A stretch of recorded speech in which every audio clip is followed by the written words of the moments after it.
the beginning of the end and the start of a new beginning. Time has come to redefine yourself and let go of the demons in your head that have held you in captivity for so long. It's time to flip the page and prove them wrong. It's time for rebirth. Yeah, time's up to say goodbye to all the haters, doubters, and non-believers trying to bring you down.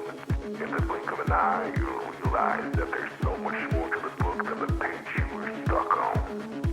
Finally, you will feel free to live a life you love living instead of the life you think other people want you to live. Remember, you are the highest authority when it comes to knowing what you want and what you love. So stop trading yourself for the approval from others. Ladies and gentlemen, weirdos and geeks, please repeat after me. I don't give a fuck.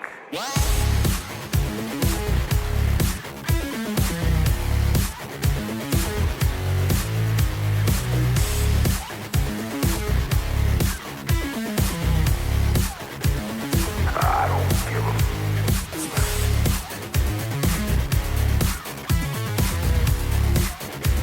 I don't give a fuck.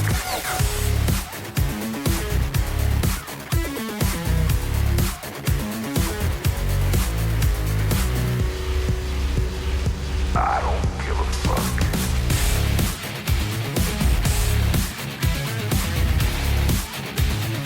I don't give a fuck.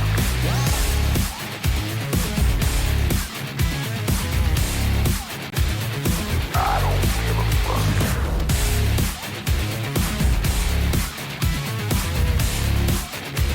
I don't give a fuck.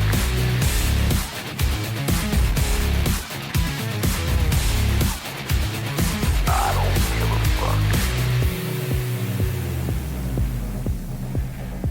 It's time to start doing the right thing. So trust your instinct. Stop listening to others and own your decisions. People will always tell you what to do, people and how to live. So let's create space for what matters most to you. You'll be glad you did. Now start claiming your time and your mental well-being by saying no more. No more. Say it loudly and proudly. In other words, fuck you.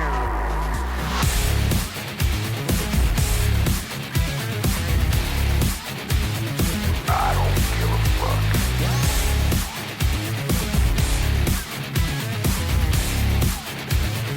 I don't give a fuck.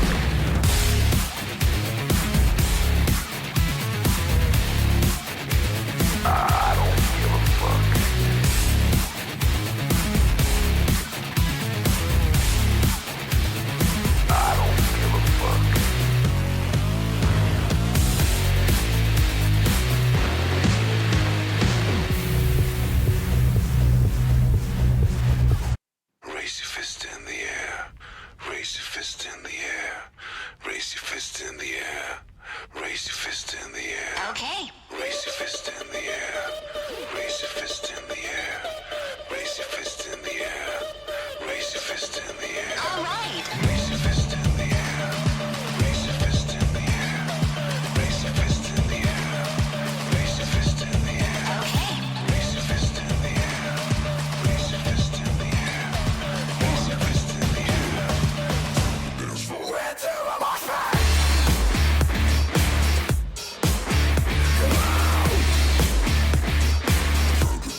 and I do it all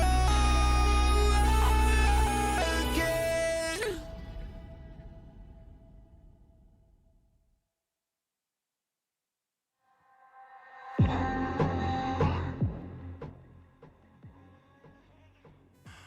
Hello and good evening, friends. Welcome back to Where Wars Are Fought in the Stars.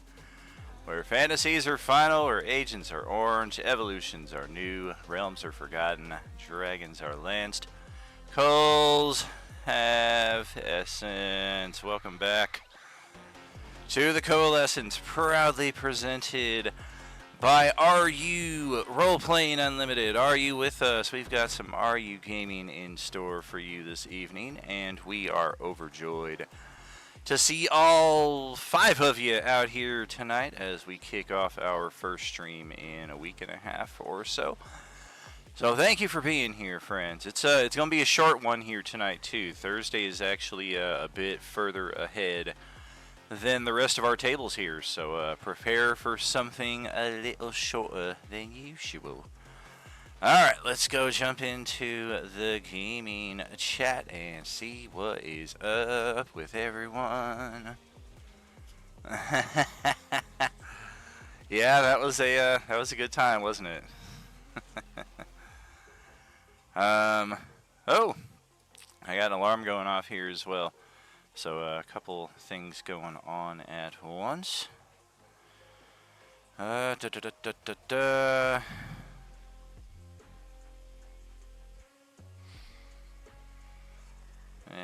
also, time to take care of Boonk! Yep, that's it right there.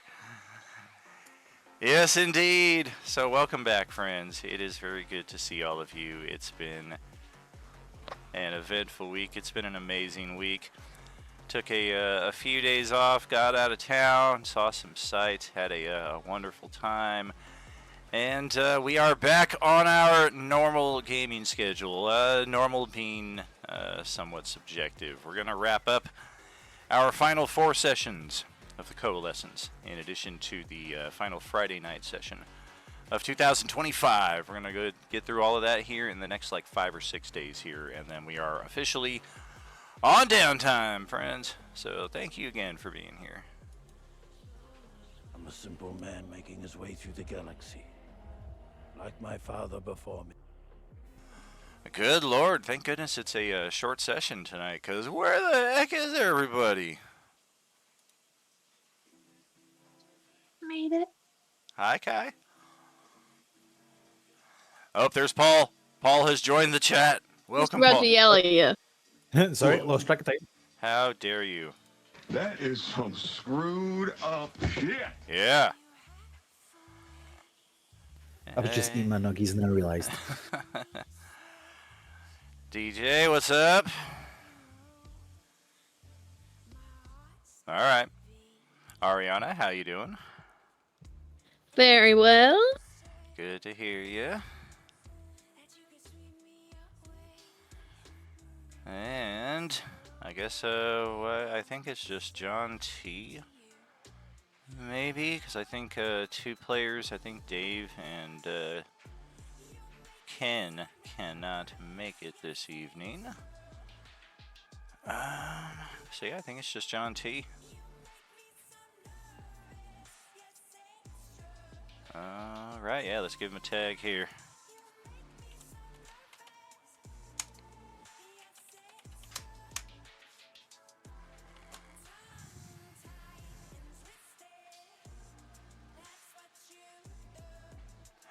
So what's up, everybody? Anything exciting going on lately? It's been a minute.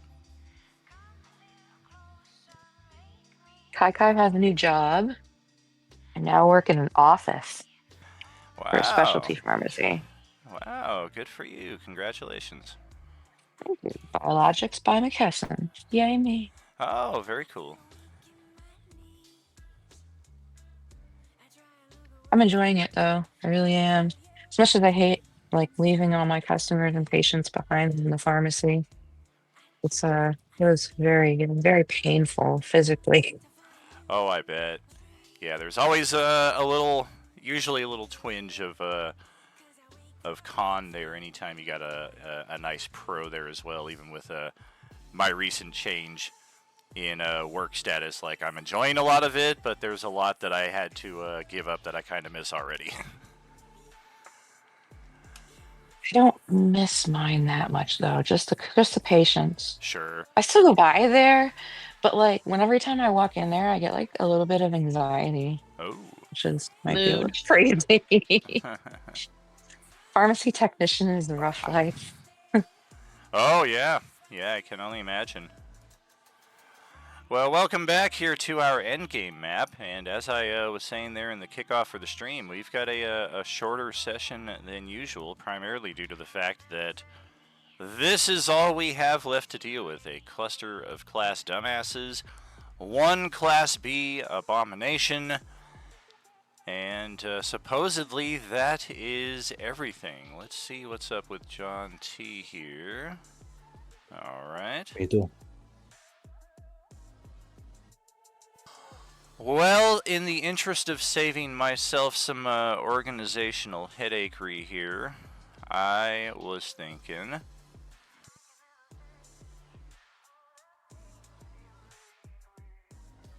I guess I wasn't thinking I would have a unexpected coughing attack, but that's what happened. But I was thinking, let's resolve this by who's closest to. So I was going to give John T. first crack at these assholes. Unfortunately, he is not here at this precise moment. So I think we should pass it over to Celestiana and see what you've got in store here. And then we will just kind of circle around the battlefield until we are finished off with what should be a rather easy combat here. Well, obviously, I'm just gonna smack them all with my tail. Smack him. Smack them, smack them. Not for the best. Hey, that's not bad. Roll 2d4, please.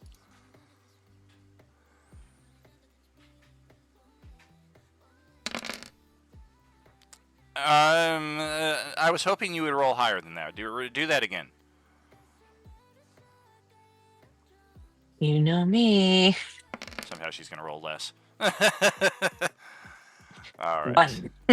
That is acceptable. So yeah, you get a nice tail swipe through a cluster of 6 and just send them flying off into the gloom. You're pretty sure, based on the loud, uncomfortable crunches you can hear in the distance, they are no longer going to be an issue.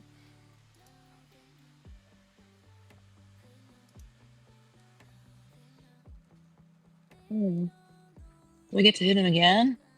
You do have a bite, and you are hasted right now, so you would even have a third attack beyond that.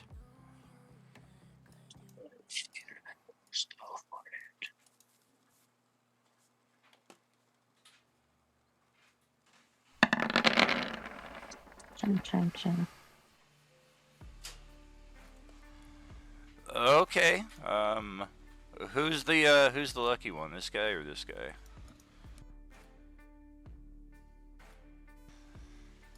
The first one. All right. Yeah, we'll just kind of send him right up the gullet. Boom, boom, boom. And get this one off the board. See ya. And third and final attack. The multi-attack counts as one attack, right? Oh, but I already got something in my mouth, don't I? Well, you did just swallow a zombie. The multi-attack counts as, I mean, you get 2 attacks as part of that multi-attack, but then you also have a haste action, which gives you just 1 more attack beyond that. Okay. Well, I'm chewing, I shall swipe my tail again.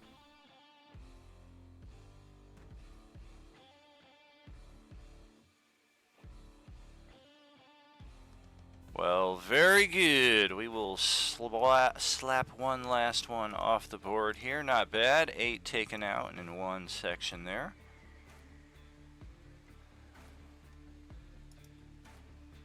T-Rex shakes his tail booty. Who's turning the tank? I'm aiming it at the T-Rex. Neither Greator nor Bon John Bovi is here, so this is quite disturbing what's happening. So that is it for T-Rex. It would be over to our turns over here, but as they are unfortunately absent for our final session of 25, sorry about the change in schedule there, guys, but you're not missing a ton. If anything, we're missing you because it's really about the after session for today's events here. So let's send it on over. This is pretty much, I guess, equidistant depending on how you're looking at it. Let's have each of the three of you roll a flat d20. Ari, DJ, and Paul. We'll have a loose kind of initiative between the three of you. We got an 8, we got a 2, and an 18. Alright, so DJ first, Paul second, and then Ari will clean up anything that might remain. Go ahead there, DJ. Start of your turn, you take 36 points of damage for no reason. Checks out. Yes. Give me 1 second. My Windows thing decided that it was going to send me back to the home. Oh, that'll be 38 points of damage then for the delay.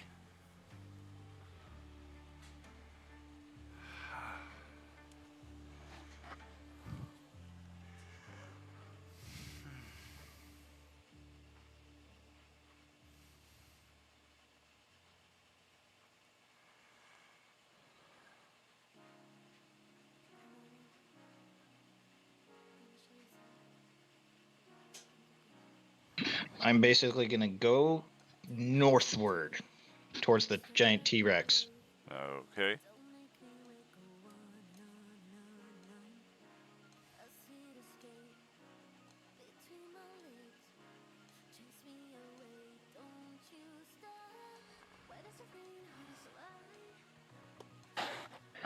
I'm going to move to right about there.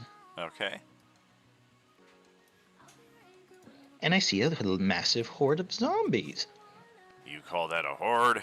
Come on. It's like barely like a... It's a very small horde. That's barely gathering.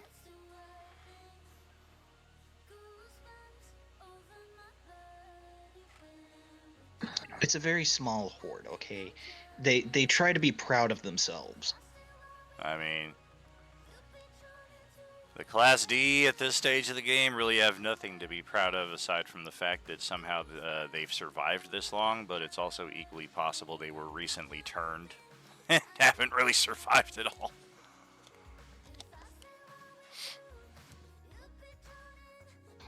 Let me take a look at my spells.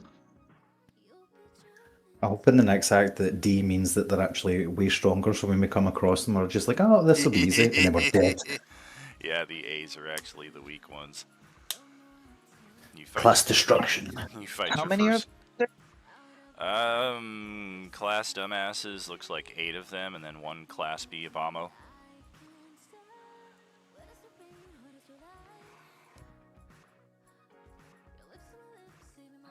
I'm going to use my Wand of Fireball and just fireball towards that entire area, but hopefully not hitting Celestiana's T-Rex.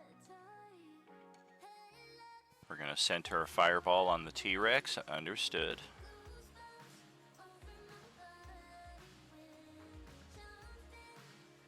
Wait.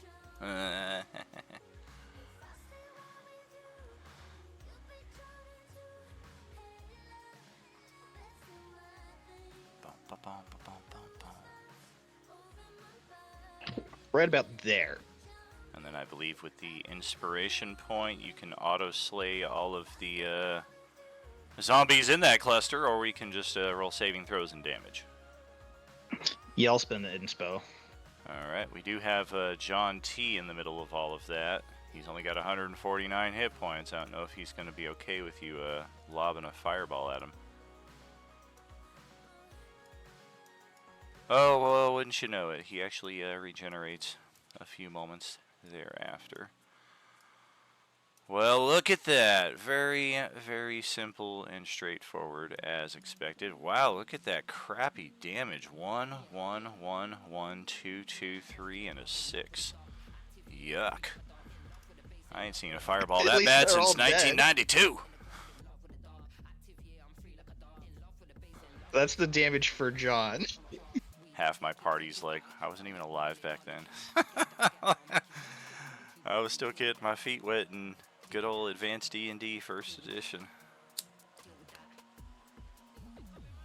And then I had that's action, bonus action.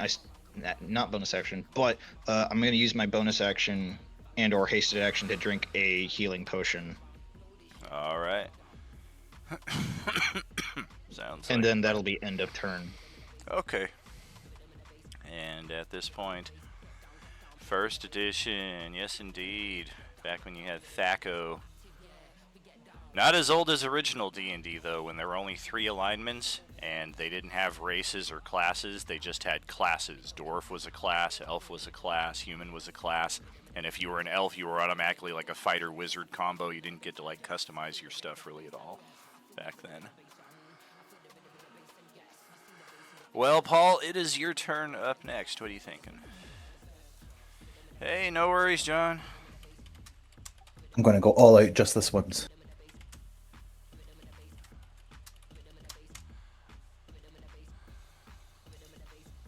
Wait a minute, they're all dead. Yeah. It's very eerily quiet out here, except for the tank that is strangely turning to aim in your direction. Can I just try and make a sense of where this phylactery might be? Sure. Oh wait, no, I have. Let me check. I might have locate object. Okay.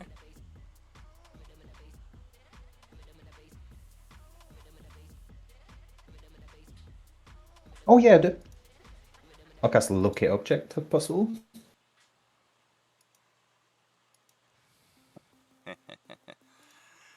All right.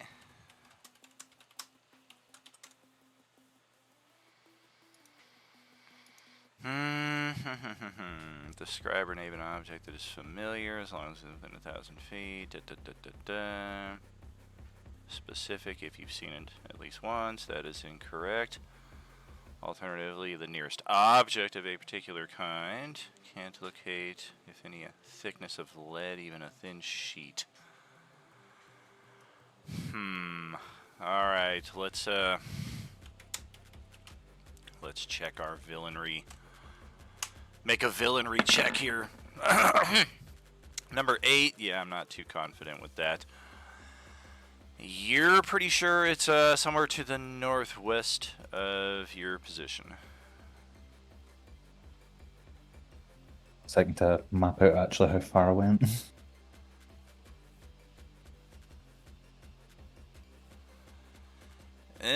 Approximate distance, it's pretty close. Less than 100 feet or so, you're thinking.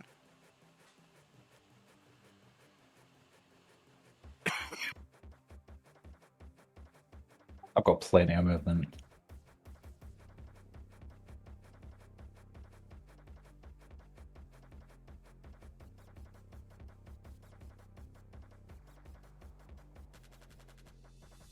Wong, he stole it. Did I say northeast? I meant northwest.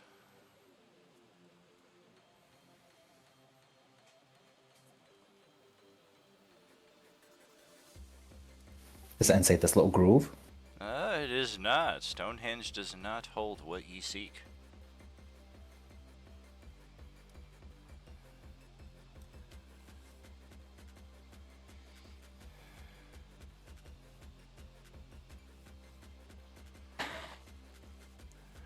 Up, keep going north, you're thinking.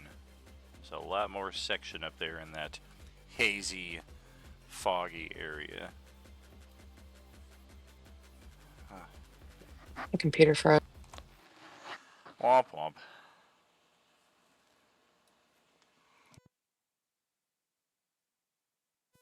Bing, I bing, think bing. I see it. Ding, ding, ding. There it is.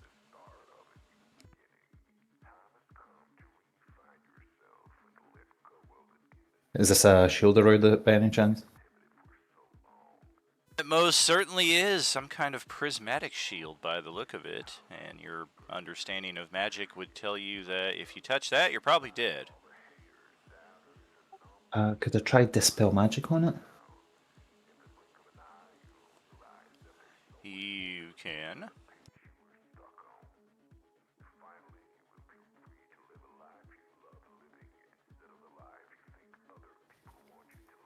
I'll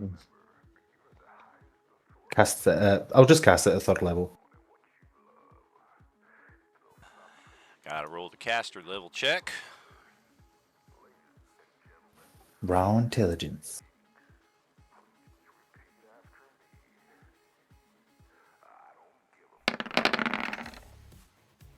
Well, that's enough to dispel a 14th level spell, and yet the shield remains. God damn.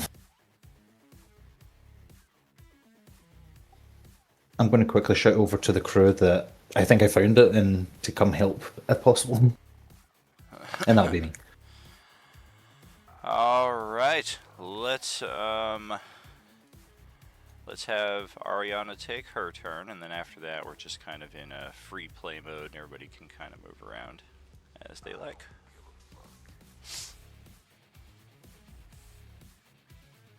All right.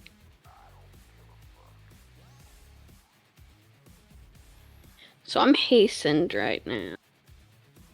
Yes, indeed, double speed. Extra action that you can also use for a variety of purposes.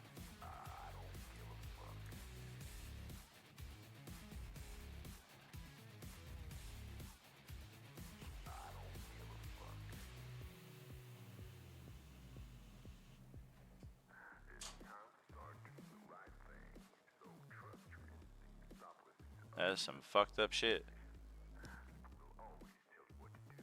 The mighty hand What? from above comes and blocks the said attempt. It's the thing from Smash Bros. Jesus.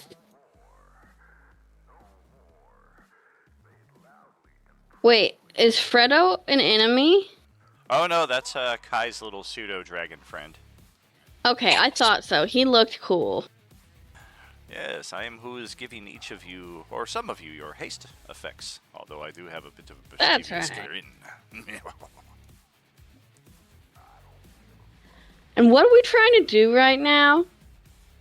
We are in search of Zastam's phylactery, where his soul is housed.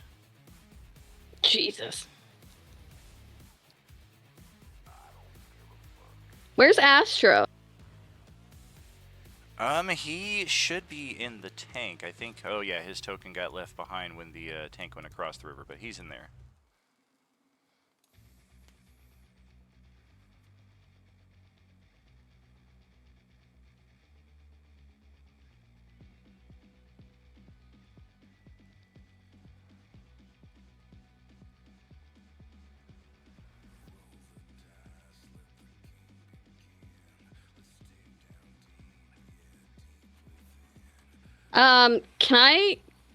Do I think locate object would work on this thing? You do. Alright, I'm gonna give that a shot.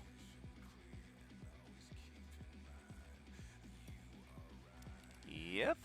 That is something you're kind of feeling is up in this direction. Sick. Okay, so then with my last action, I will dash just up that way.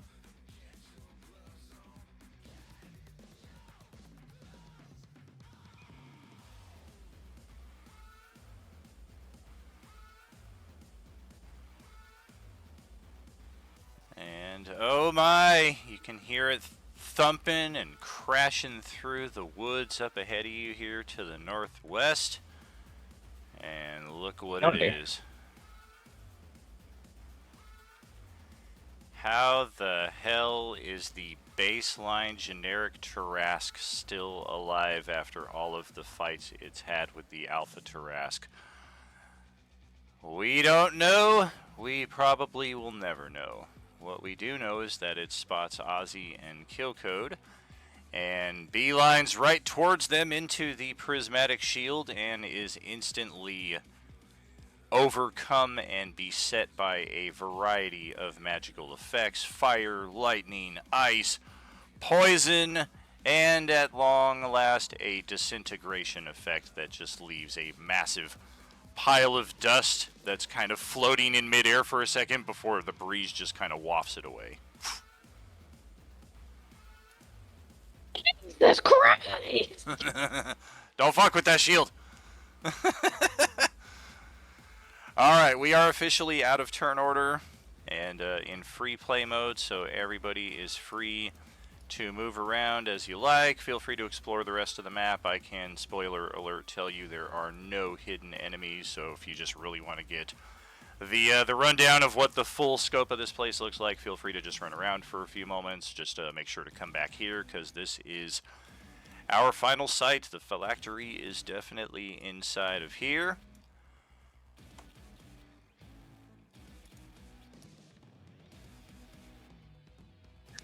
T-Rex is wreaking chaos.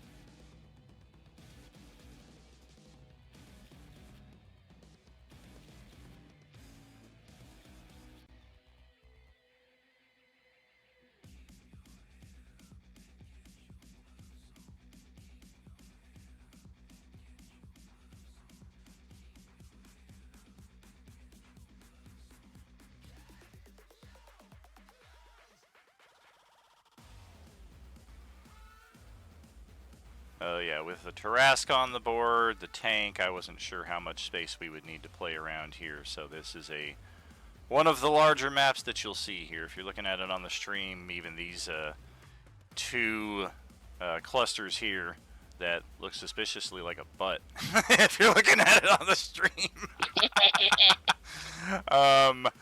Yeah, this is like just the tip of the butt here on this. There's so much of the map still unexplored. Feel free to look around if you want to.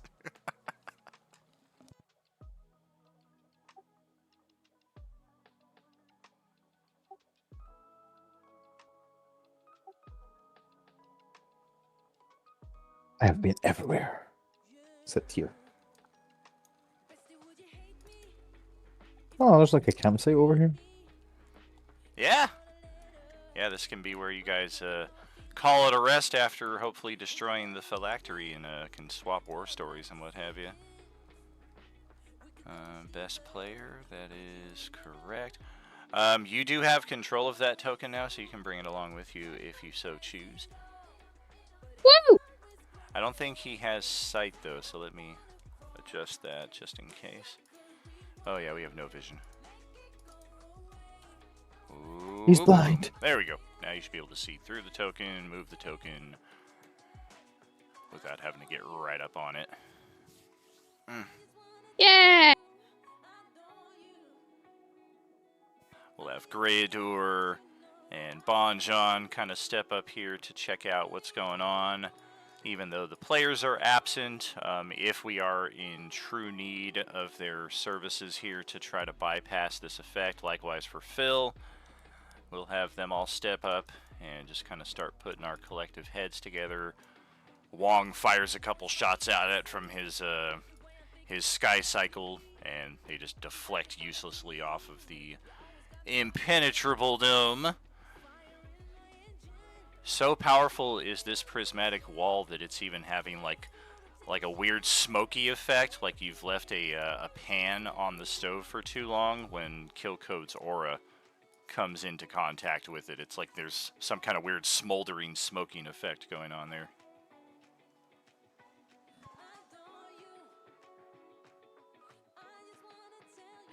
Do you guys smell toast?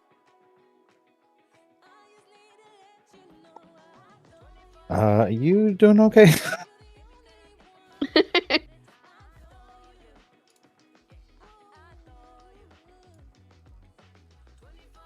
Is your arm numb by any chance? Killcode's gonna point at the smoldering. It's that! Let's have each of you roll an Arcana check.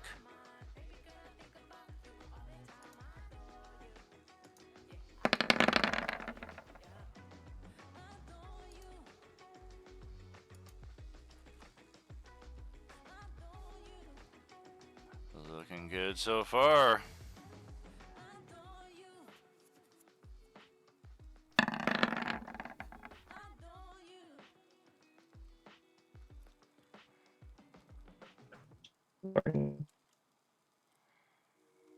Yikes. All right. Ah, Well, look at what we got here. The specifics of the prismatic wall spell. It definitely seems to have perhaps had a permanency effect, as this is definitely longer than a 10-minute duration, but otherwise you're pretty sure all of the effects should apply here. It's not a bright wall, though. Like, it's not calling out to you guys like a beacon. It's not shining bright light, dim light, as the normal wall would specify. As such, the blinded effect for ending within 20 feet of it is not in play. The most important part are the 7 layers of the wall.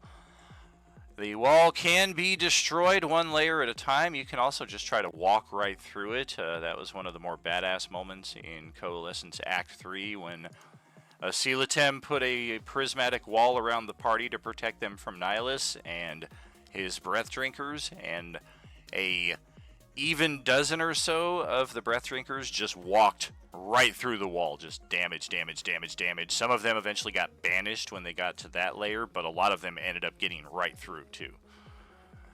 So if you're a badass and just want to walk through it and take a bunch of damage, you can probably survive it, unlike that weak-ass Tarask did. Otherwise, here are the counters. It's all listed there very plainly. The first level is fire, deal cold damage. Second layer is acid damage. You can destroy it with a strong wind. Third level is lightning damage. You can destroy it with force damage. Fourth layer is poison. You can use a pass wall or a spell of equal or greater layer that opens a portal on any solid surface. Fifth level is cold damage. You can deal fire damage. Sixth level is a restrain paralysis. It can permanently turn you to stone. And the 7th and final layer can blind your character for a number of rounds. And if you fail the save on the next turn, then you are banished effectively.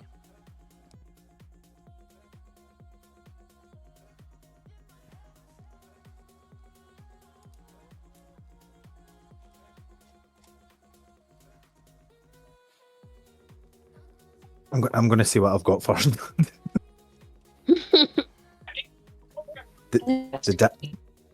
The damage is no problem. It's just the, turning to stone, getting banished. That's the bad shit.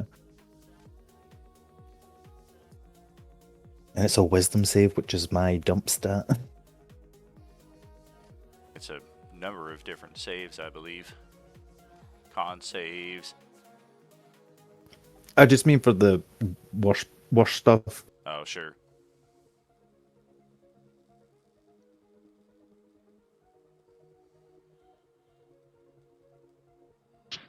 I can use a inspiration point to give everybody advantage on their wisdom saves.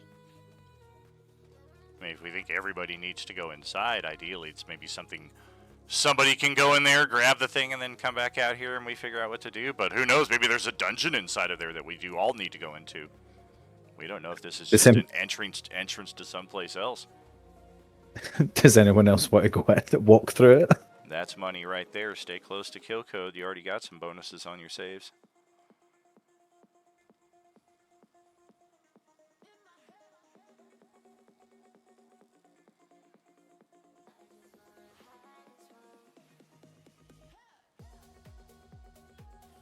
Is anyone else just going to walk through it? I already did earlier today, so I'm not willing to do that twice. It's like sticking a fork in the fucking electric socket. I just wanted to test it out to make sure if you guys would be okay, but I've had my fill of this thing today. Fuck it. Y'all think I'll survive? I don't think I have any resistances or anything, but I have fat health. Wisdom and con are in your favor. Those are the two big ones. Petrification. My wisdom is not great. Of course, you do get the your own bonus to all your saves. Fuck yeah. I'm going to cast Enhance Ability at a 3rd level on myself and Killcode for Owl's Wisdom advantage. Oh, no, it's a Wisdom checks. That Aw. I thought it did saving throws as well.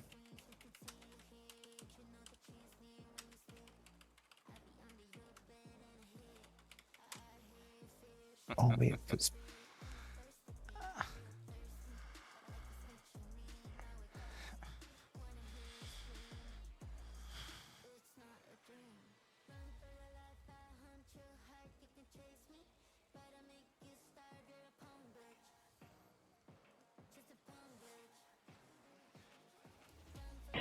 I'm gonna spend the inspo to give everybody advantage that's within 30 feet of me. Okay. Fredo's gonna fly up and land on Kyrex's neck right there. Just kind of whisper over, that was pretty awesome what you did there.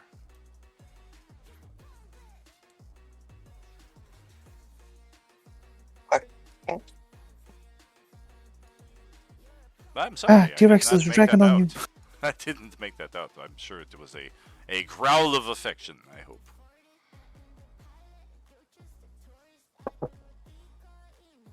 Yes, exactly. Phil walks up and takes a swing at it with his weapon, and that has no effect, so he backs off in a rage and starts hacking at this shrubbery right here. I just teleport inside it. Bonchon is going to try his lightsaber on the same thing with the same effect. And he'll start taking a few swipes out of this standing stone over here.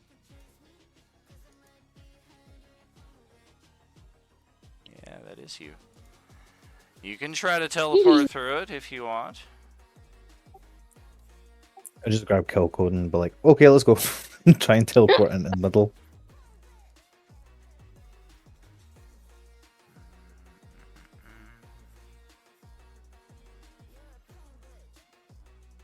I haven't taken my Dramamine. Can I roll an Arcana check to see if I would know if I try to Misty Step into there, I'll be fine?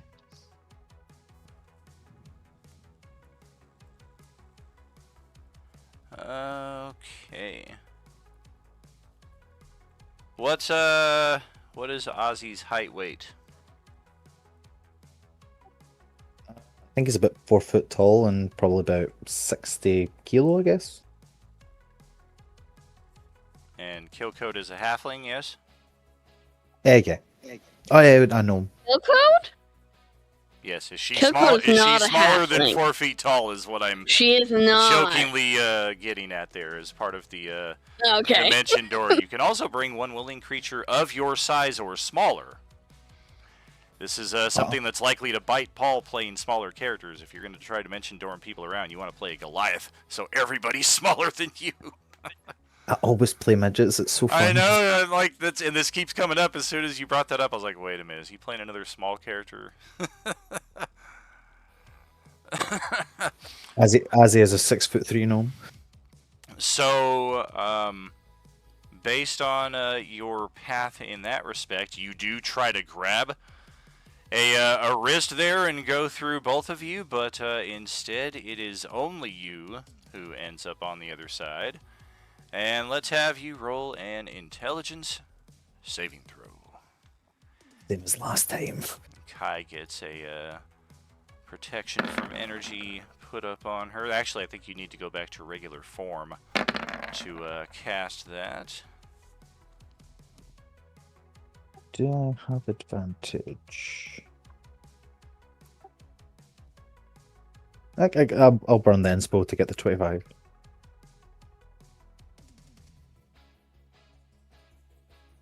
That will make it exactly. You are looking at... that's going to be 27 points of psychic damage as a psychic scream that is all too persistently audible to you here inside of the dome, but perfectly muffled to everybody outside of it. You can all tell that he's like putting his hands over his ears and there's like some intense pain that's rocking him. That is a persistent effect. Even though you made the save this round, you're pretty sure this is going to be a round by round save if you stay in here too long. So on the outside of the dome, let's see.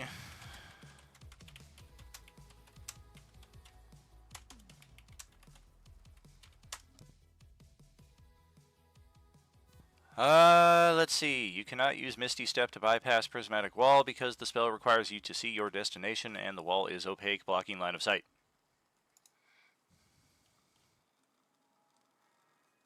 Unlike Dimension Door, you can teleport to any other spot within range. Can be a space you can see when you can visualize or when you can describe, blah, blah, blah, blah, blah, blah, blah. Country music, oh yeah. Still love that I spelled it wrong. County music. County music.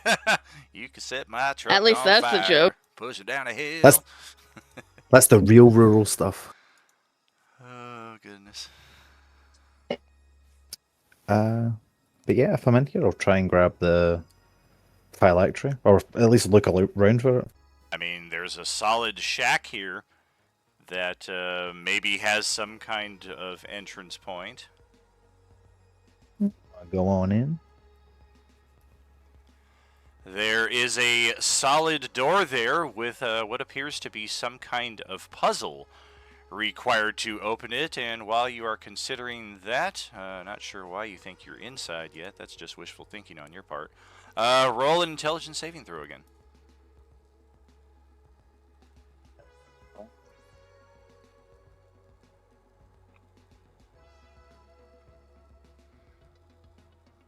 I'll roll and I'll see if there's anything that can help me. Sure. Yeah, 25 is your DC. Inspo again to get the 28. Good deal. So you're not stunned, but you do take 32 points of psychic damage. And as capable as you are, you're kind of having some doubts about trying to put your head into solving an intelligence-based puzzle while your intelligence is continually being barraged by this psychic scream. If anything, you feel like such attempts are going to be made with disadvantage. But it's not impossible, it's just an added degree of challenge. On the outside of the wall, what are we thinking? We can clearly see he's going through some pain here and there's something affecting him, but we don't hear the scream. We just see him like instinctively putting his hands over his ears. My ears and my eyes are start bleeding.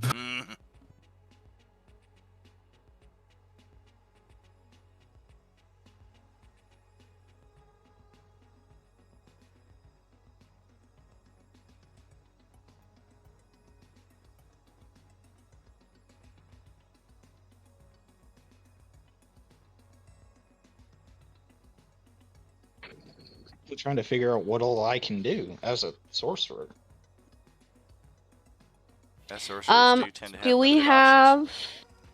anything that has cold damage? Harsh language. Yeah. Cold shoulder it. Yeah, exactly. I'm familiar.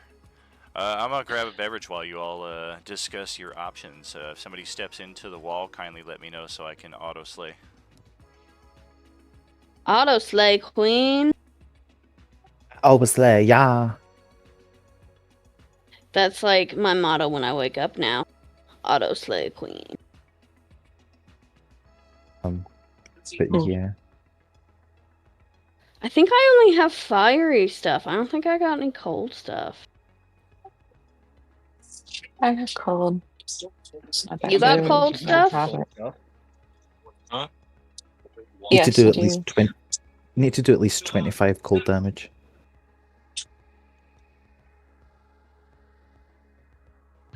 Like in total or like overall? Over in one attack, I think. The layer can be destroyed by dealing at least 25 cold damage to it. While this layer is in place, non-magical ranged attacks can't pass through the wall.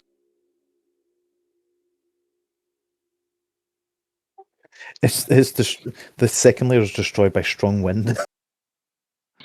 Yeah, I can cast like Taco so I have Bell. Firebolt, Shocking Grasp, Shape Water, Lightning Lure, Ray of Frost, Force Blast, and those are all cantrips. That's pretty good. I posted that one, but I don't know if it would be helpful. I'm summarizing what each of the thingies takes so that we can just look at it in a chunk. Oh, Sleet Storm would be banging. What damage does it roll though?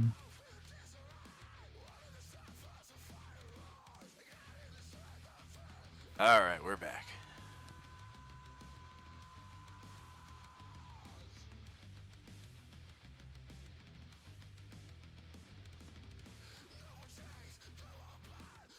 Are you saying I should just start firing cantrips at this wall of energy? Sure.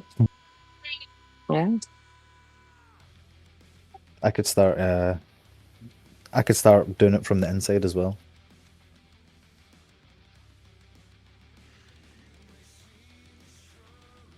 From the inside, it might be a different layer. That is I correct. don't know how that works. Inside is 7654, or outside is 1234. I just mean that I can start Sick. doing the opposite end because I do have Sick. Dispel Magic. Sure.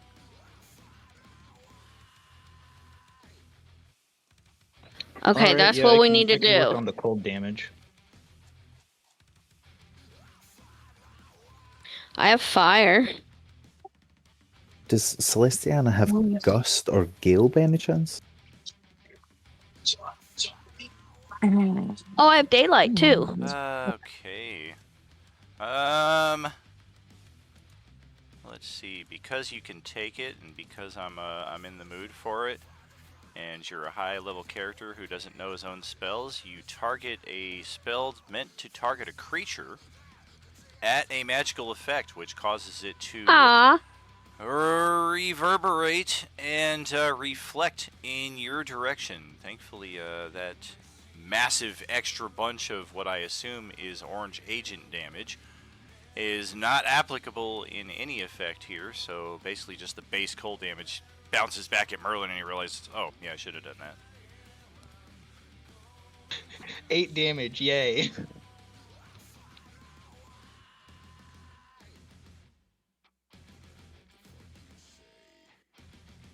Well, as he's just dying.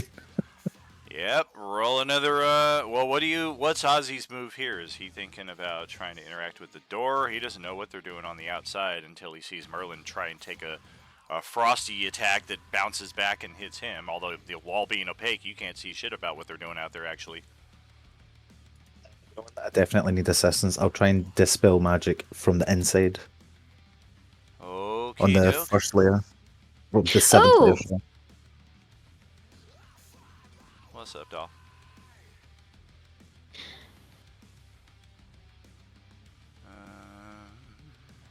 I can elemental magic and touch one of my non-magic weapons and make it a cold weapon. Oh, very nice. So I'll do that and start swinging on a door. Dispel magic or similar level. Okay, you got to roll that caster level check again on the dispel magic. And while you're doing that, sounds like kill code is changing to cold damage here.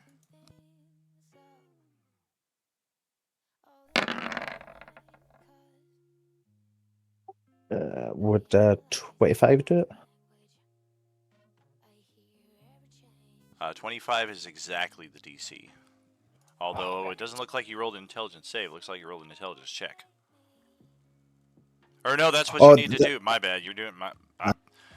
I need you to roll an intelligence save also versus the psychic screen, but yes, you did roll correctly for the dispel magic. I forgot we're doing two separate things. So yeah, you'll need inspo and a little bit of help on that. The first one is going to be good enough to dispel that 7th layer of the wall, so we can check that one off. One force. You need 3 points on the force point there. Good. Matching 4s. All right. And, I mean, that wall is pretty much impossible to miss, even with the 11 to hit there for kill code. So that is effectively almost enough damage in one swipe to take out layer 1. A second swipe ought to do it.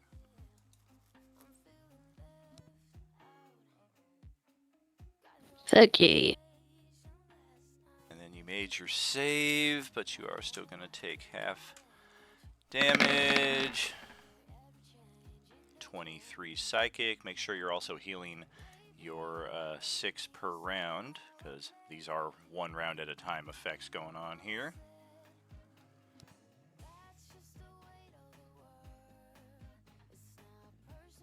Doing good.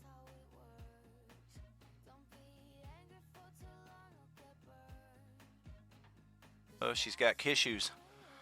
All right. Not to be confused with cashews. Alrighty. So, yeah. Ari, go ahead, take... Oh, there it is. I didn't even see it. Yep. Second shot Gang, right gang. there is good, so that will knock out layer 1. What are we looking at for layers 6 and 2?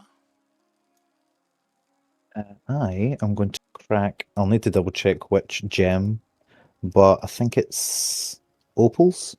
If I crush one of the opals on my helmet, I can cast daylight. Oh, sick. So sorry. No worries. Man, that's like the hat that just keeps on giving. It's a really good item. Not bad at all, for sure. I remember really liking it when I passed it over in your direction. Solid choice. Alright, so if you're busting that out, then yes, Daylight should get rid of level 6. What are we looking at as far as a strong wind? Also another intelligence saving throw there for Paul on the inside. 26 points of damage, assuming you make it. 53 and a stun if you don't. Oh, this one's going to be a little risky. It's a force point for this one. Oh, big money. Not 6-7. Get that shit out of here. 6-7, 6-7. Oh my god, I don't even. Everyone knows the best number is 57. 42. Definitely. Also happens to be one of the lost numbers. Alright. Did someone say they had gust? Bonjon does, but only after Enchilada Night. Mood. As he rips ass.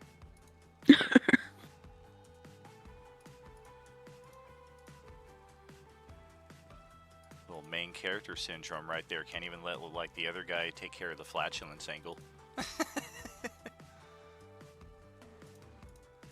Start getting rid of all these haste.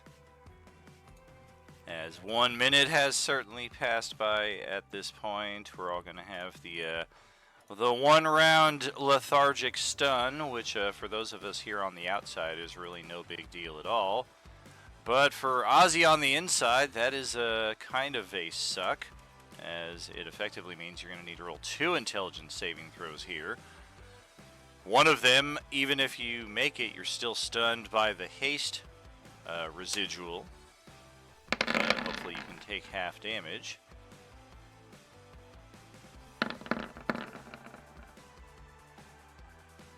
Good, loud. Inspo and force.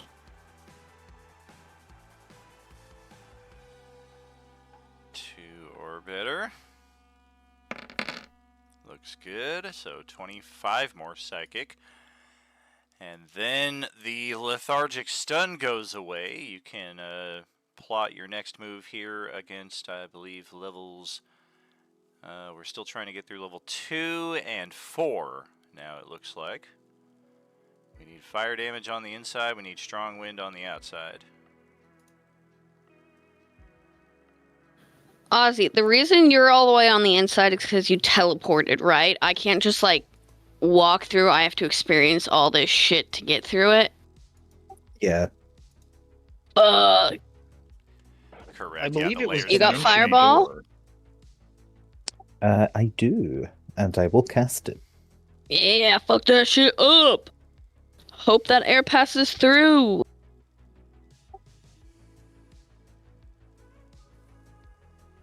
Yeah, I'm not moving away. I'm just firing it straight at right in front of me.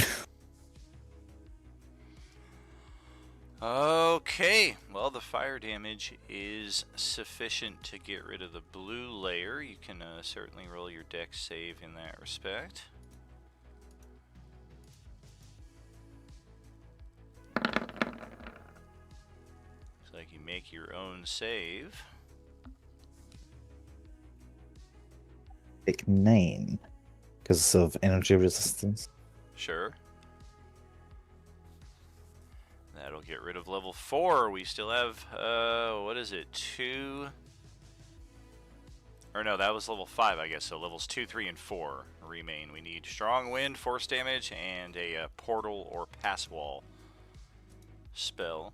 And after that, roll another intelligence save on the inside. Yikes! Versus 36 more psychic damage. Well, he made the save at least, but 36 psychic on half. Not pretty. How are we looking here on the outside? Looks like the strong wind has kind of stalled us up. Do we have any solution in that regard? Ah, there we go.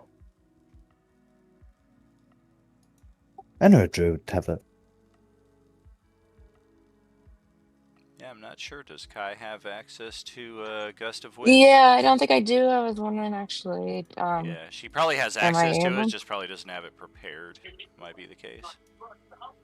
Well, I'm a T-Rex right now. Oh, for sure, but we can certainly just make the transformation. Whoop. Get you back to regular form.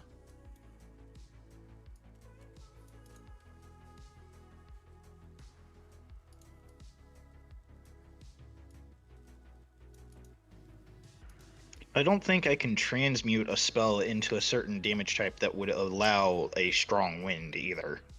Correct, yeah, there's no wind damage.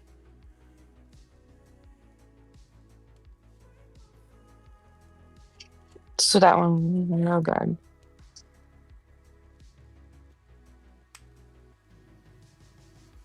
Gust of Wind, that is what we're looking at right there. So yeah, you can cast that up. We need a strong wind, and that will immediately dispel level 2. So now we have levels 3 and 4. We need a lot of force damage to get through yellow, and we need a pass wall spell or something similar for the 4th and final level.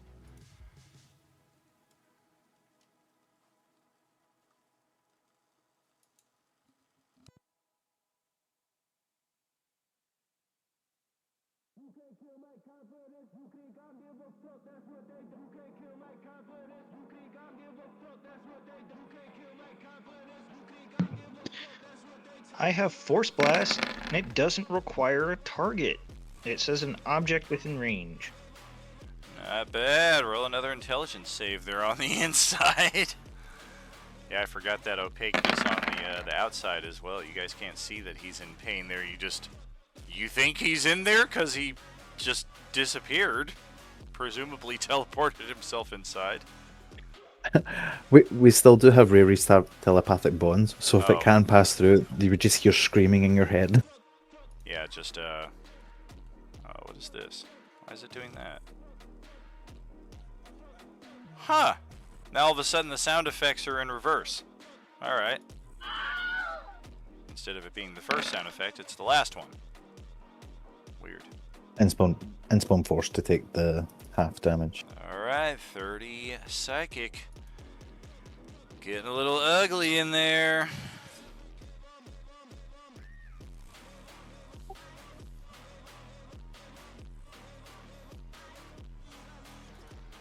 Yeah, that'll help slightly, even though Can I you can't use see him. aid on Ozzy?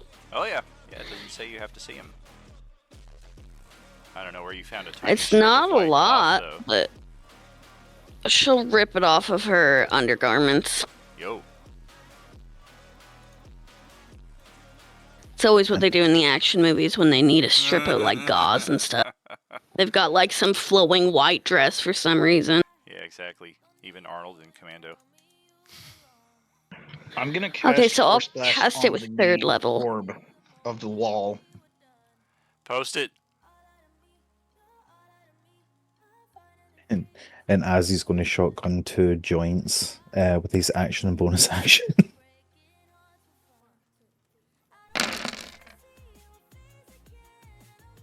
Or is the wall not considered an object?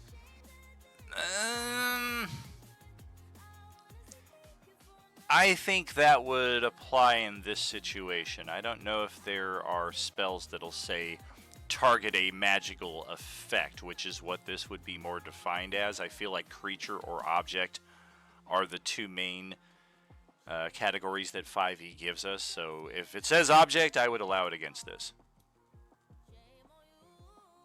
I could be incorrect in that, but I'm not going to look at it in that respect.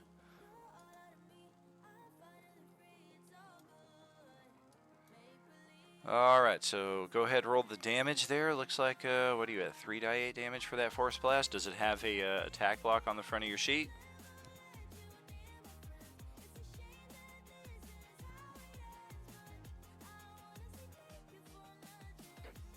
One moment.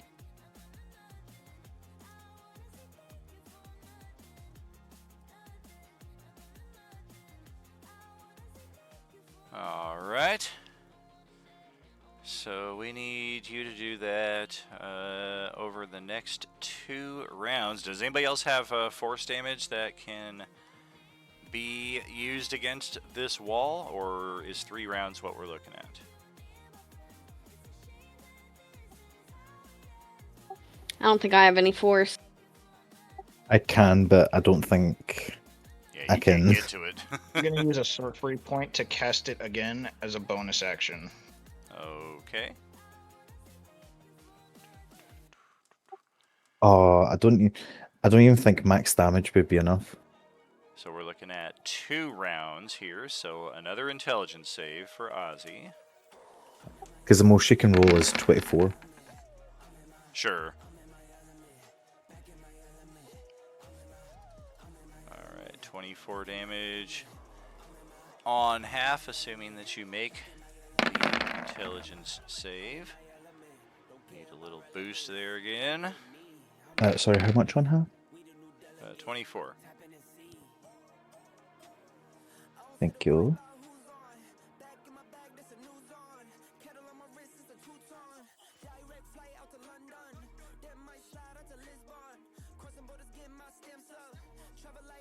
All right. I guess and I'm gonna on the just final keep casting it. Yep, and then you're going to cast it the next round. Ozzy's going to do another intelligence save. This time against 27 force damage.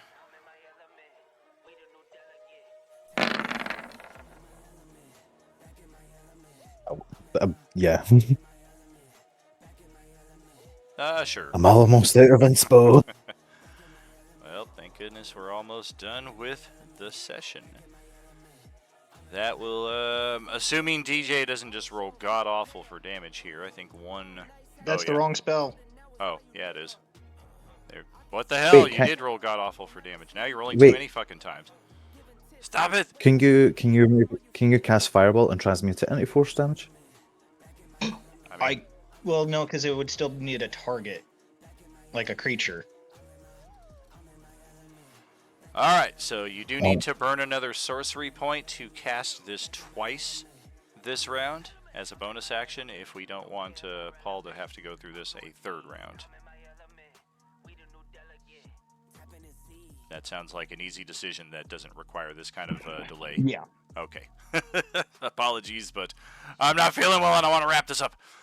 Alright, so that will get rid of the 3rd layer. It is this pesky 4th layer that we need a pass wall or some kind of portal spell to get us through. But, I mean, maybe we...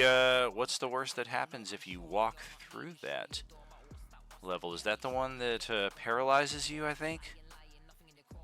It is. It's the restrained con save thing, so you actually do have to spend 3 rounds just trying to go through that level. That is one of the biggest pain in the butt levels, it looks like.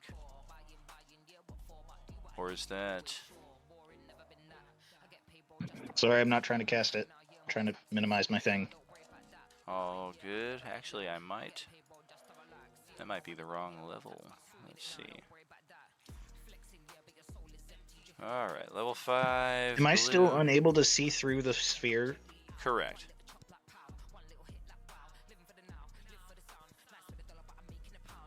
Okay, I could so also the make- green level deals poison damage.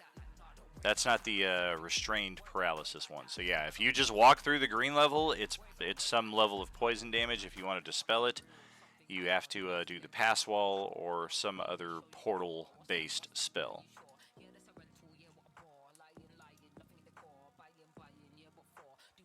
What? Keep it open? Yeah, since I'm not really traveling, I'm just opening up kind of passageway through the layer. Is it instantaneous or is it concentration? If it's instantaneous, there's not really any wiggle room in that respect unless you've got a class feature of that sort.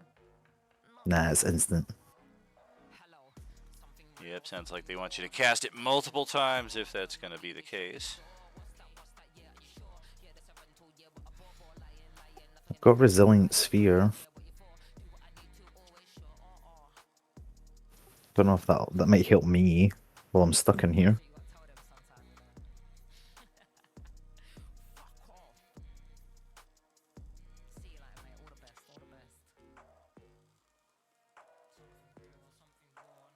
Yeah, and of course the damage type we're looking for resistance to against the final level is poison.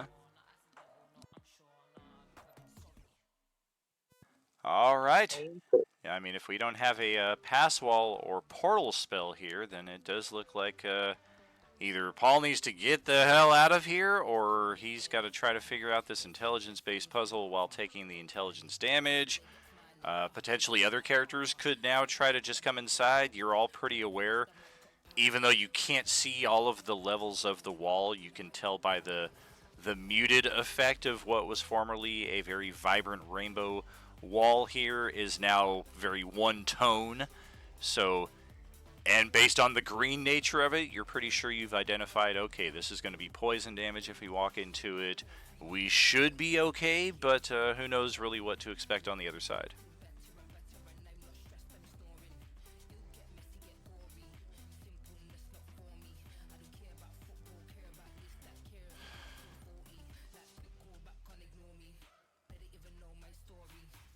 Man, in the water's great. Thinking about it. Oh wait, As yeah, I forgot. It's not as bad now because it's just the 2 layers. Fuck it, I'm gonna go through. Just one layer now. All right, yeah, I'm gonna go through. All right. Paul, intelligence save. As he's almost fucking dead.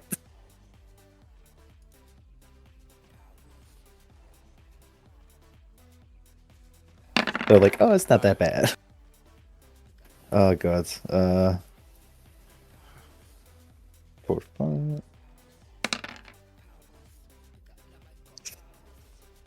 Fuck, I'll just take the 51. Not only that, but you are stunned. It is 51 and stun. Oh shit. Alright, so kill code is in need of, I believe, a con save versus the poison wall.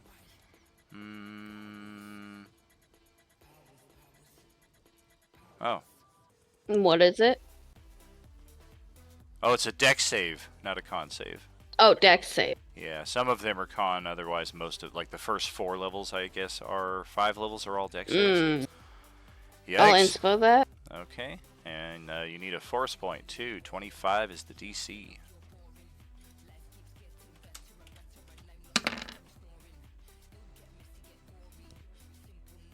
Yeah, don't Fuck use yeah. Jeez, alright, so you're looking at 17 points of poison. And then you are on the inside and are immediately beset upon by this loud, piercing scream that is going to prompt an intelligence save from you.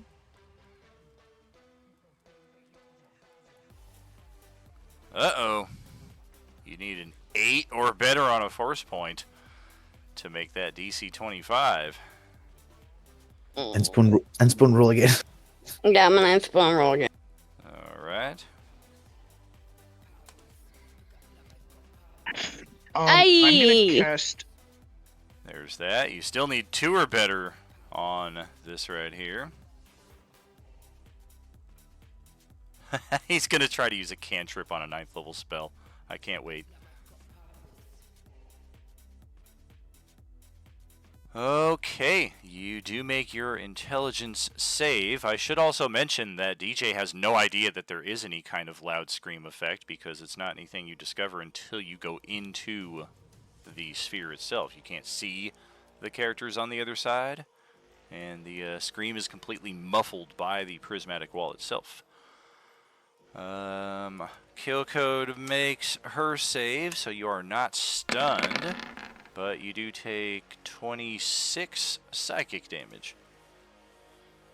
And Ozzy, on the other hand, is stunned and is just kind of collapsed right there in the fetal position, just trying to stop the blood from rushing from his eyes and ears. I'll Merlin potion through. him. Okay. Does he look like he's dying? He looks like he's dying. He's got some HP left, but it doesn't look like he can withstand much more. Does anybody else on the outside want to go in? Okay, Merlin's going in. Merlin's so gonna go in. Dex save versus the poison. Would a supreme potion do you good, Ozzy? That would be lovely. Alright, let's do supreme. What is that? That is 60 HP with your action, or 10 die 4 plus 20. If you're rolling I'll use my up. action. Okay. DC is 25 on that dex save. I don't think I'm gonna pass it. Yeah, you would need an inspo and a pretty big force point. It's 36 poison damage. I guess it would be 18 if you did make it. And then also, as soon as we resolve that, you are beset by the psychic scream, and we'll need to roll an intelligence save. Don't think that you said 25. That is correct.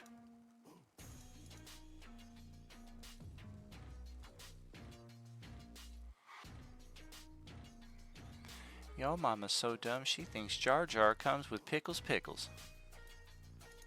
What type of you said intelligence save as well? Mm-hmm.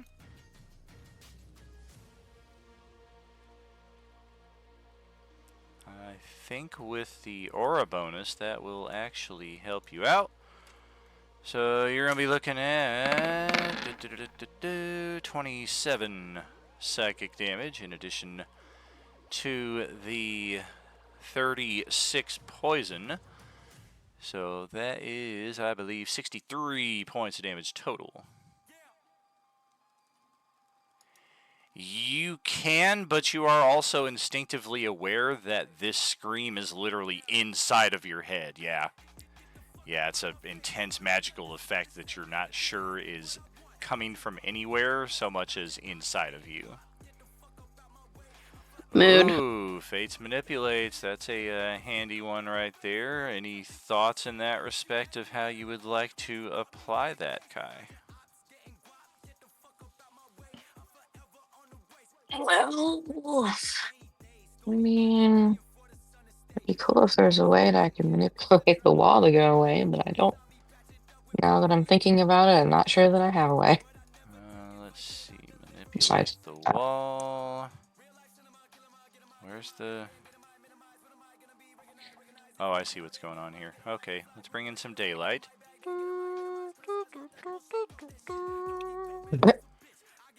And... Okay, apparently I've also got a mist layer here. Now it's super clear. And, okay, let's get rid of that. And And we'll bring the gloom back. Bing! And as soon as the wall goes away, the Scream has one final joke to play on all of you. Don't do it. Within 30 feet.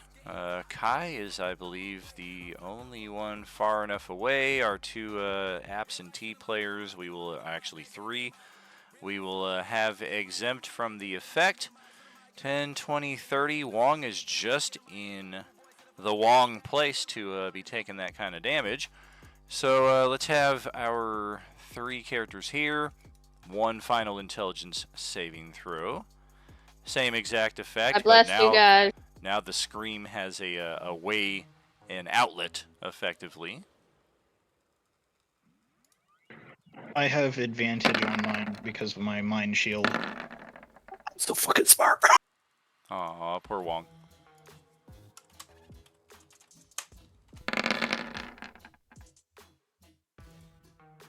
He's got HP. He can withstand one round of stun. So Wong will take some damage, cover his head for a few moments. And, yeah, I can empathize with you on that, bro. Otherwise, we're looking at 25 psychic damage if you made it, 50 and a stun for one round if you didn't. That is officially the end of the prismatic wall, the psychic scream effect. The door is on this side, just as a reminder. There's only one entrance to this place right here, so we're effectively just trying to huddle, hoping that maybe this side was offering some reprieve from said scream, but it did not. And Through the wall. as far as the puzzle-based door, I was just going to do a simple intelligence-based skill check challenge in that regard. A best 3 out of 5. If you make 3 before you fail 3, then success. If you fail 3 before you make it, then perhaps some kind of penalty. This is something that we could do a help action with. It's something only 2 characters could reasonably participate in that regard. If we wanted to make it a group check, we would all have the opportunity to roll, but the DC does increase with the limited space that we have here to work with. Kind of too many hands in the kitchen kind of thing once we get to that respect. But the DC doesn't like increase to like some unachievable amount. It's just a couple points higher the more people we add into it.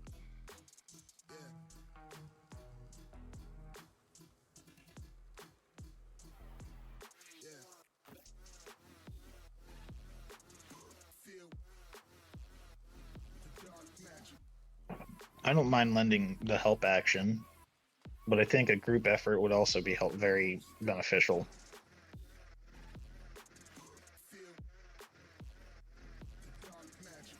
I'm not smart. Oh, shit. Which one? Listen, Why is this smart? A sleight of into hand wisdom. check? Like, you're going to try to cheat the puzzle?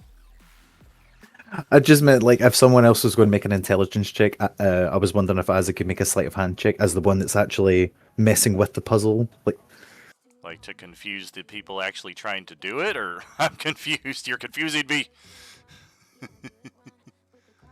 It's working. Yeah, I guess so. My brain function is running at like 4% right now, so well played. Nah, sleight of hand's just a better roll for me. I can roll Oh, sure. investigation. This Or is actually, there's no skill tied to it. This is an attribute challenge. This is a raw intelligence. I have a +6. And then, of course, if we have one player helping, you get to do so with advantage. If we have multiple people, nobody gets advantage. We're all rolling using our own inspirations, force points to try and get as good as we can. And the DC will be just a skosh higher. So, entirely your call. One person rolling with advantage because somebody's guiding them along, maybe even a guidance spell on top of that wouldn't be unreasonable. Otherwise, if we want to do multiple rolls, that is on the table, but slightly more complex. I have a +6 if you guys want me to do it. Yeah. Sounds good. It will also be me taking what I assume is a Some sort of death spell if I fail. Maybe. The puzzle doesn't appear to have any magical radiance or anything to it. It does appear to be more of a mechanical and technological based puzzle. And he's finger trap. Yeah, I mean, there could be like darts and poison things of that nature. Go ahead, roll the intelligence check. Does anyone have guidance? I blessed you. Oh, I'm blazed.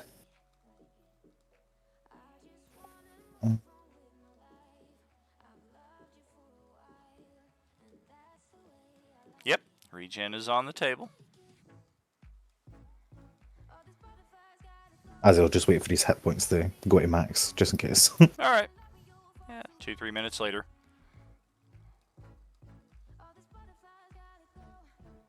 Right, So you okay. lost hit points there somehow.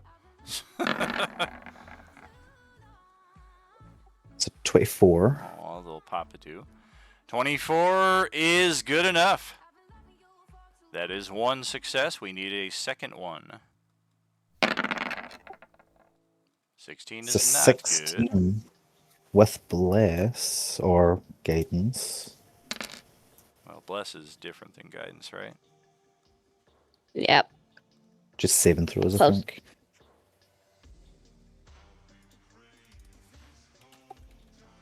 Does anyone have guidance? Attack roll or saving throw, yeah. Yes. Defensive. Kai's got guidance, Okay, so cool. you can use that 3 onto the 19. You're still short.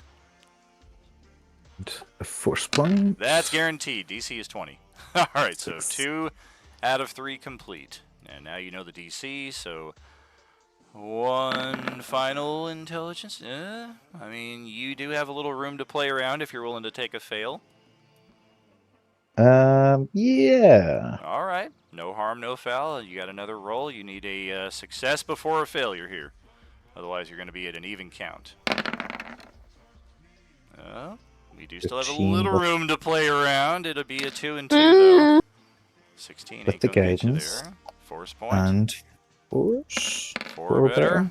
There it is. All right. The shack is finally opened. The door opens with a loud hiss and screech of metal as the rusty frames and hinges have not been opened in a great long time. It in fact takes a fair amount of strength between Killcode and Phil, who finally finds a bit more use here in this scene to get this door open. Ow! My back! Gah! My back problems! And Make sure to twist and jerk with your lower spine. yes, yes. And lo and behold, what is inside? I mean, if that ain't a phylactery. Nah, that's not a phylactery. It's just like a nice necklace piece. Yeah, that is one of the most exquisitely decorative designed amulets that you have ever seen, and there is seemingly an opening at the top that is sealed closed, as if to kind of keep something contained within what you suspect to be possibly a hollow interior. These things are notoriously difficult to destroy. Almost, I don't want to say use the One Ring from Lord of the Rings as an example, but think artifact level destruction in this respect. This isn't likely to be something that one of you just takes a swing with their weapon. Case in point, Phil is just instantly inclined to step right up on it and take a hack at it with his mighty magical axe, and there's really no damage whatsoever done to it.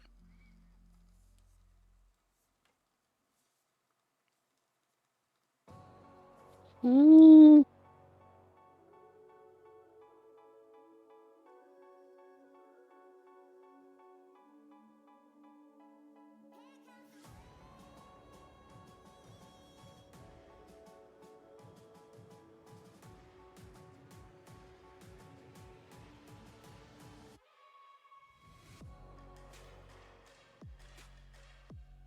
around and grab it.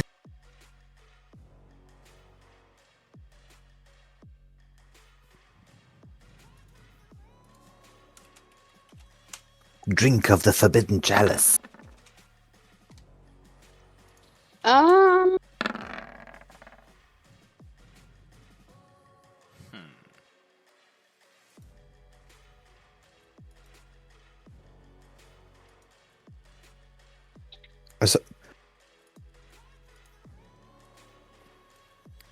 That's how we're much trying silver to and gold. destroy the phylactery. Can Azzy have a look at it? Yes. Of our Arcana check? Okay.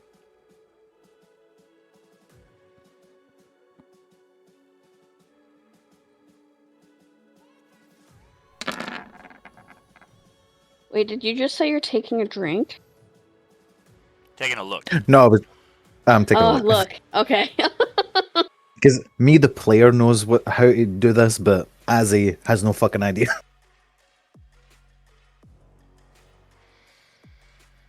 Yeah, straight Arcana check is not yielding a whole lot of information in that regard either.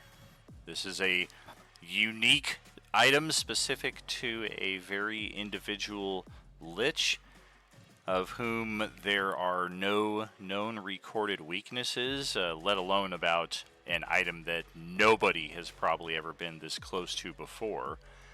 So you're kind of thinking you could force point and inspiration this upwards of a 45 on your result and still come up with the same answer, that you're just going to have to try what you've got.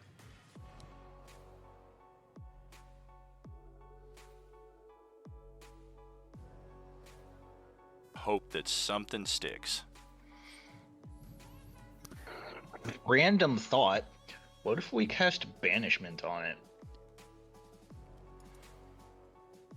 God, I wish I had a smart NPC right now. That's... Do it! Yes! That's instant win. Do it. Oh lordy. I don't like that. I don't like that tone. It's always good to send the thing somewhere else instead of actually defeating it, is what I'll say. It's always a good play. Ignoring instead of resolving. We send it to Colin. He destroys it. Yeah, the amount of times that our parties in Coalescence Act 1 through 3 had a villain that couldn't be defeated in 2 rounds, and the number of times that the wizard came out, banish! I'm like, really? You just, instead of like finding the satisfaction in achieving an objective, you're just gonna, I'm done with this. I couldn't beat it in 12 seconds. All right. Banishment. It's gonna come Banishment back in a cheating. minute, but okay.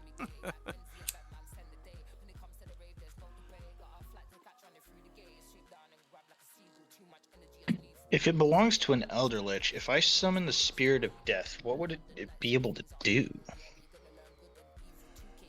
Get scared. Are you kidding? I'm not fucking with Cess, Tam. Find out in game. Is there like a liquid in this thing? Not that you can see. So far, nobody has taken it into their hand and like tried to shake it or anything. I'm gonna pick it up. Shake it, shake it up, shake it. You pick it up, and this is definitely an artifact level magic item. It is radiating some intense necrotic energy that translatively basically just comes across as a very intense cold in your hand. And as you kind of shake it, there's no like sloshing inside, but you do kind of have the sensation of some kind of very faint weight being redistributed inside of this thing as you're moving it around. Maybe like some kind of smoke, if you had to guess. Like maybe like somebody exhaled some 420 inside of there, and it's just floating around in there. Time to hotbox a lich. It's that good shit. Irie. Well, I don't know. My instinct is to just blast this sucker with daylight.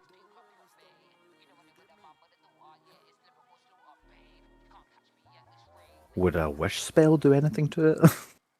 I mean, the most powerful spell in the book. That's a good place to start. But what do we wish for? Yeah, Just wish exactly. for it to be destroyed? I mean, you got to be very specific in your wishes, because you know this GM is going to find ways to exploit any open-ended verbiage in You that monkey's respect. paw son Bonjon of a steps up bitch. at the mention of a daylight spell, and he's kind of nodding along with interest like, that makes sense to me. If this thing is all about darkness and undeath and secrets, then maybe shining some light on it. This is what I sound like normally, right?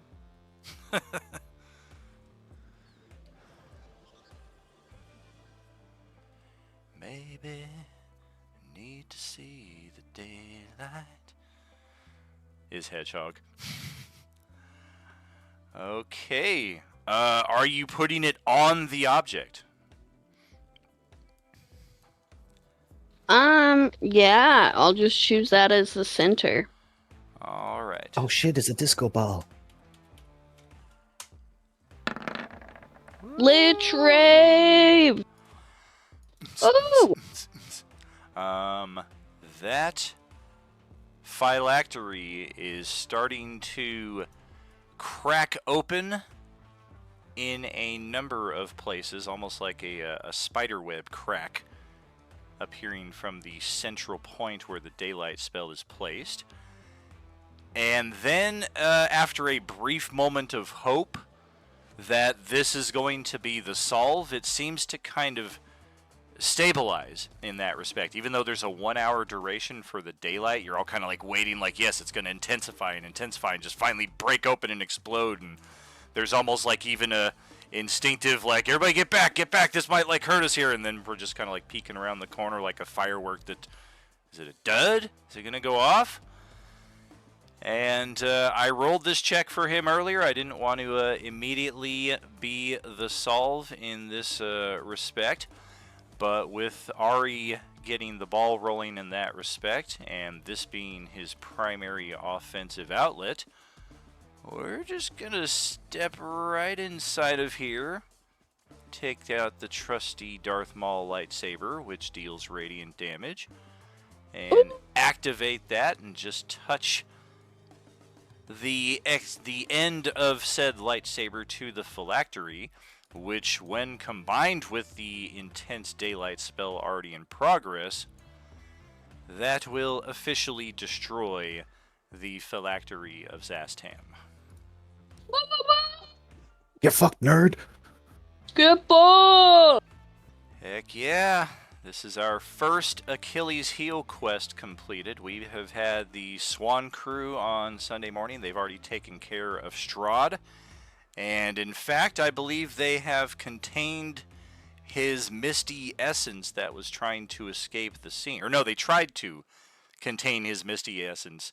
And briefly, or no, Sarah did get it. We cast the daylight spell. Ara used her destiny point. We got Strahd. And yeah, we got Strahd completely contained. Not even his essence, just the husk of a corpse that he left behind. Because once they daylighted the area that he was in, he could no longer misty escape, and he was like 300 feet in the sky, so he just collapsed dead to the ground. And maybe he has further contingencies, so it is still very imperative that the Stew crew this coming Sunday evening complete their Achilles heel quest in destroying the crypt of the Vampire Lord Strahd. And then for Monday night, they have also successfully destroyed Sararak, the weakest of all of the endgame bosses, and I say that only in the fact that his dice just never, in 2+ years, 2.5 years of Coalescence campaigns here, his dice have just never worked for him. His biggest success was trapping the low intelligence barbarian with an intelligence saving throw spell for a number of rounds and a stun effect. Otherwise, Sararak has generally been very underwhelming, and it was very fitting that his final check was an insight check that came up as a natural 1 which ultimately spelled his demise. And Monday Crew got the finishing destruction on a Serac. And then here we are Thursday night. We are in the, we're actually doing the Achilles heel quest before the main boss quest. So now our Wednesday Crew this coming week, they're going to have the certainty of knowing that if they are successful in destroying Zastam, you guys have already done your job here in ensuring that he will not be able to return. Likewise, as I was saying, Stew Crew has their work still to do. Tuesday Crew next week, they still have the maze of Acererak to navigate through before they are able to hopefully find his phylactery and have the same success that you did here.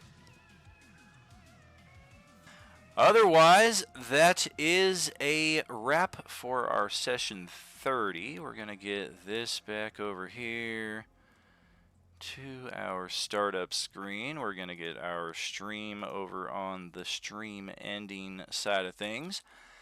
And as we've been doing with our remaining time at all of our tables here so far as we're wrapping up 2025, this will certainly be a much easier and quicker process with 4 players here tonight instead of the usual 7 that we've had at our other tables.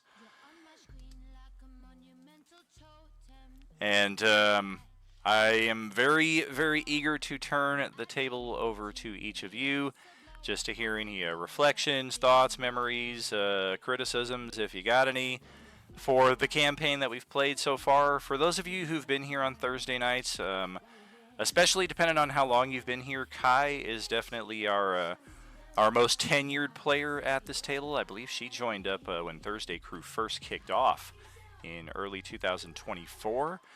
And we've had a few other players come and go throughout the longevity of this table. Thursday night and Sunday night have had the unfortunate distinction of being the least stable of our tables here. And that's, I mean, some table was going to have that distinction any way you slice it. Everybody knows that scheduling is just super freaking difficult to get going here. Yeah, you jumped in at the last session of Act 3 right before Endgame. I remember like waiting, like, when is Paul jumping in? When is Paul jumping in? And then you jumped in like literally right before Endgame of 2024. And we've had a pretty stable table here on Thursday night for the most part. We've had a few shifts and what have you, but we've had some very amazing players come in and kind of level us out. John T being one of them, Ariana, of course, being another one, DJ jumping in as well. 3 of you are some of our most stable players. Of course, I'm saying that about John T, who is ironically absent here tonight. But it's getting near winter out there in Maine, and he drives a snowplow, so we can expect his availability is going to be a little less stable this time of year, which, hey, that works out. We're coming up on our downtime. And I only optimism for the future here coming up for a Thursday table. We've got our Act 6 beginning in January, and it has truly been, as I say for each of our tables, it's a blessing, it's a privilege, it's an honor to be able to host these games for each of you, to share in the stories, the memories, to hear each of you each week, and sharing those laughs and that love. So I'm going to turn it over to each of you here, no particular order. You guys can do that however you want, and we will wrap this up here in the next few moments.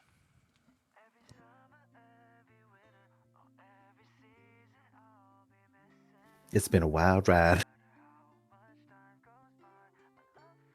It's been a lot of fun, actually. Well, that's for sure. I definitely enjoyed the cave along yonder back with the emeralds. Until we found that goddamn witch with the deck of cards.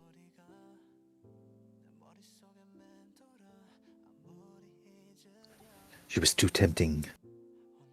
Oh yeah, we don't even have to worry about new characters until after Act 6. Like, that'll be coming up with like late spring or summer of next year. Forgetting. Is what we're looking at in that respect. I will say with this character, Merlin, one of the best plays I've ever done is when we were first fighting the Tarask, and one of our people was getting eaten, and I had to make a strength-based check against it to save somebody. Rip him out of the jaws type sitch. Yep. Hell yeah. Yeah, I always love the, like, fun shenanigans and the badass moments that our characters get to have. And it's like, most of this stuff I couldn't expect or plan or count on. It just happens, and I love it. Yeah, the Shenanigans are unpredictability the is pretty lifeblood. fun.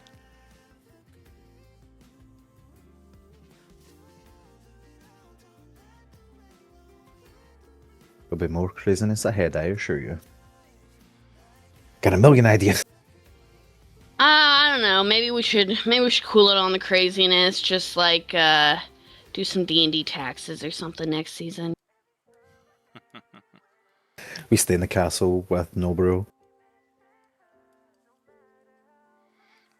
Noboru? Why do we assume he's still around? We ain't seen nothing from the castle in months and months.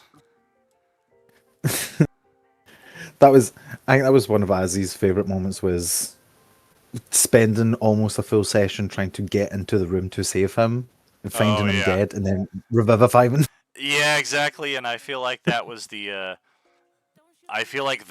session that I realized, okay, I'm gonna change the Beskar redemption process, and that's when we got the on-the-spot start of session and pre-purchase, because that was a dude that literally, like, freaking Kung Pao chosen one all the way like fucking 200 yards away to dive into a room that he had no idea anything was going on, and then I'm giving you an instant long rest, motherfucker, and then he got back up with full hit points like I was like, we might need to curtail the instant long rest redemption a little bit, so it's not every session anytime somebody gets knocked down it's almost guaranteed that they're gonna second stage come back with full hit points and full long rest capabilities.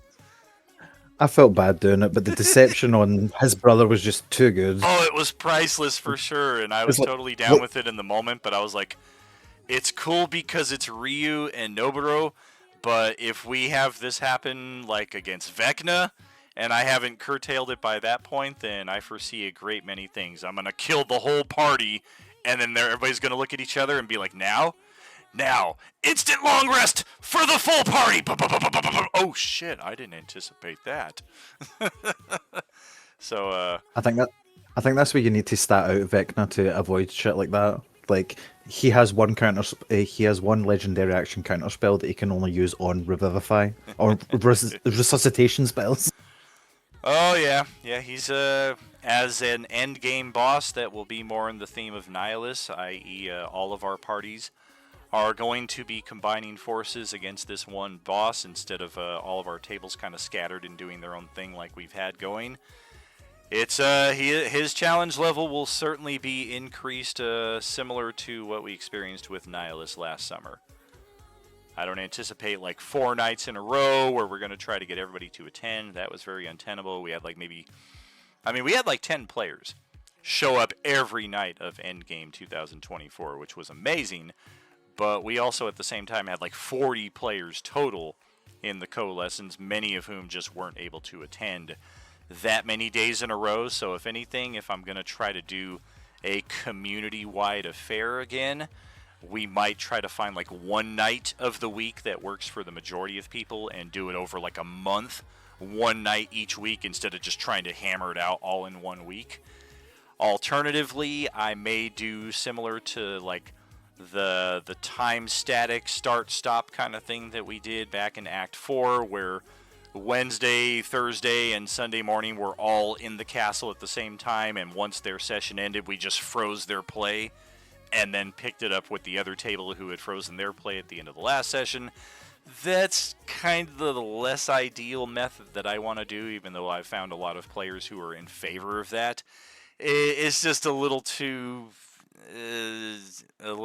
weird and unbelievable for me, especially if the Time Mistress is not going to be present in the endgame battle, which I don't know that she will be. So I'm Oh! thinking, yeah, I'm thinking more of a larger group community thing. Yeah, because the Time Mistress stuff is still going on in the background, where she's kind of tying in what's going to happen with Act 7. And because all of this is kind of happening around the same time, what I'm expecting for our upcoming Act 6 is maybe 1, maybe 2 adventuring days. So the fact that each of our tables has one Gossamer bulb left actually works pretty well in that respect. We're maybe looking at like another 10 sessions to get through Act 6 for each of our tables. So at this level of play, 1 long rest over 10 sessions I feel is pretty fitting. You guys should easily be able to go 4 or 5 sessions without having to get a long rest and then needing one at that point, and then being able to push through to the end of the campaign with what resources we have at that point. So a little spoiler in that respect for what to expect January through April, May of next year. And that will be our final campaign here using the 2014 D&D rule set. We'll be switching over to the 24 rules at that point. We've already got all the books loaded into our Roll20 pages. There's a special Roll20 page that's built specifically for your character, or for you to look through there if you want to kind of toy around with creating characters, what have you. I'm going to repost the link for that in our Discord server here after the session concludes. Otherwise, friends, that is a wrap. Session 30, we kicked off August 24. It is now November 25. Took us this long to get 30 sessions, a couple of downtime events. Very few canceled sessions. I mean, no canceled sessions. I think last week and this week was the only rescheduled session. We might have had like one before that or something in that respect. But otherwise, friends, it is true what we say. There is no RU without you. Thank you so much for an amazing 25. Hope you have an awesome holiday season coming up, and we will catch you on the other side in 26 with a lot more RU gaming. Much love, all. Looking forward to it. Sweet. Can't Have a good wait. night. Have good holidays, y'all. Stay safe, have fun, eat lots of tasty stuff. I'll wait. You are alone. Maybe I can help you. I am Boba Fett.